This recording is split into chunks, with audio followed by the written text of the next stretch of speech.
Hi there. So myself, Jasmine Sidhu. So I'm going to present today on Kate Manny's gender power map. So let's get started. So first, I'm going to start with the foundation, a little bit of intro.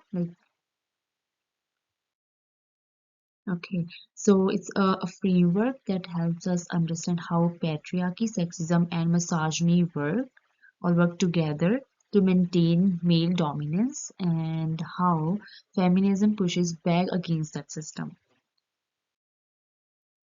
So I will talk a little bit of who is she? So Kate Manning is a philosopher at Cornell University and the author of two major books, which is Down Girl and Entitled. Her work isn't just academic, it is about what happened in real life, like how everyday actions, jokes, and expectations maintain gender inequality. And there's a core question. The biggest question she asks is actually there are two. So the first one is how do patriarchy, sexism, and misogyny work together to keep male power in peace? And also the second one is how does feminism resist and undo that structure? So she tell us to look not only at the definition but how these system functions, how they interact and enforce each other. So now the first one is patriarchy. It's a system. Patriarchy is the social system where men hold the dominant power.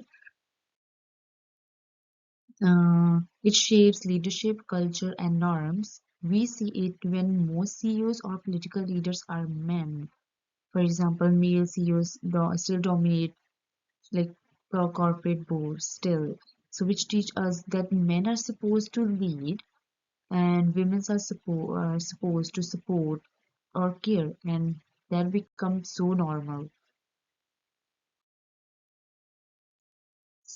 The next one is sexism. Uh, Sexism works as an ideology that justifies patriarchy.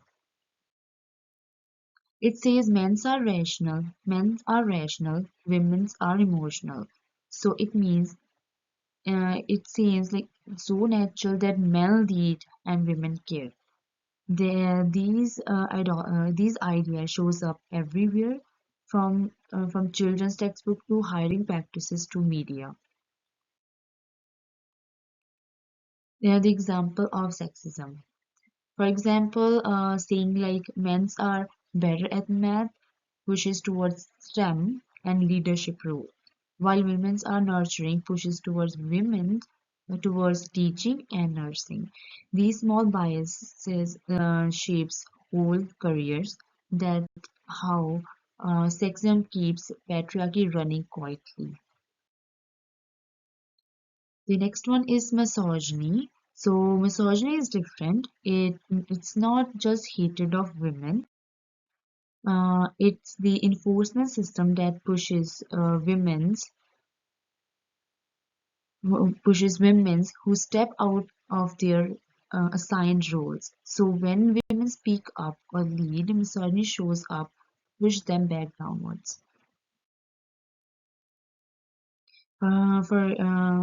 For example, of misogyny, you see this in online abuse of outspoken women, in workplace backlash when women act assertive, or in victim blaming after assaults. All of this sends a message. Stay in your place. So it's not random. This is how system protect itself. So there's a little difference between sexism and misogyny. So the key when I put this one in this way that sexism explain why men should rule. That will be the ideological. So misogyny enforces that rule. It's punitive.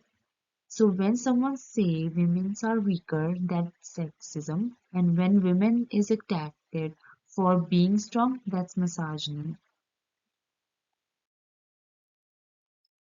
So how they work together. So there's interaction. So how they work together. So the patriarchy is this structure, sexism is the story that justifies it, misogyny is the punishment that protects it, and together they create a self-sustaining cycle that keeps male dominance in place. So now I want to talk about the feminism. So the feminism enters as the resistance. It's the movement that challenges all three system, the belief and the punishment. It's the fight for equality, dignity, and agency for all genders, and also remind us patriarchy hurts men too by limiting how they can express emotions or care. So on this one, the man's view is the feminism isn't about being anti-men; it is about being anti-domination. So she says many men grew up feeling kind of moral entitlement to women's time, care, or attention. Feminism challenges that or that calls for mutual respect. And there is a case study that so women in politics, for example, patriarchy sets leadership as male. Sexism says women aren't fit to lead. Misogyny attacks them with hate when they run. And and feminism says no leadership belongs to everyone. So this clearly shows that how the all four forces are interact.